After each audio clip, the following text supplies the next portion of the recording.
शिवसेना शिंदे गटाचे आमदार उमेदवार अब्दुल सत्तार यांनी पलटवार केलाय। सिल्लोडला लागलेला कलंक दूर करण्यासाठी साथ द्या अशी साद ठाकरेंनी भाजपला घातली होती।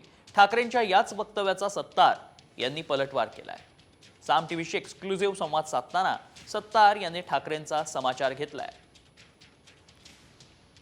सिल्लोड येथील सभेमध्ये उद्धव ठाकरे यांनी अब्दुल सत्तार यांच्यावर हल्लाबोल केला। अब्दुल सत्तार यांना गाडा असं थेट म्हणत भाजप आपण एक येऊयात अशी एक साथ त्यांनी भाजपला घातलेली आहे। आणि या सगळ्या मुद्द्यावर बोलण्यासाठी आपल्यासोबत अब्दुल सत्तार आहेत। आज सभेमध्ये तुम्हाला गाडण्यासाठी भाजप आमच्यासोबत यावं असं त्यांनी साथ घातलंय। एकूण भाषणावर तुमची काय प्रतिक्रिया?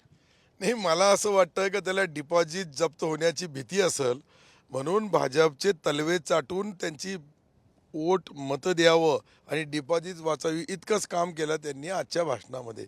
तुम्ही पहा किती दुबळा असेल, किती घाबरलेला असेल का राज्यभर भाजपच्या विरुद्ध लढतोय आणि या ठिकाणी भाजपचे तलवे चाटतोय, याच्यापेक्षा काय वाईट पाहिजे? मला तर वाटतं की त्याला एखाद्या बराड्याच्या दवाखान्यामध्ये ॲडमिट करावं लागेल उद्धव ठाकरेंना। हो, मग हे पागलपणाने तर काय, एकीकडे मोदीला शिवाय द्यायचे, दुसरीकडे शहासाहेबाला शिवाय द्यायचे, तिसरीकडे पंतप्रधान महोदय जो त्यांच्याबद्दल अपशब्द काढायचे आणि चौथीकडे त्याच्याकडे मताची भीक मागायची। याचा अर्थ महाराष्ट्रामध्ये उद्धव ठाकरेचे सीट येणार नाही, त्यासाठी तो परेशान आहे। भारतीय जनता पार्टीचे तलवे चाटू लागला, याचा अर्थ हेच आहे।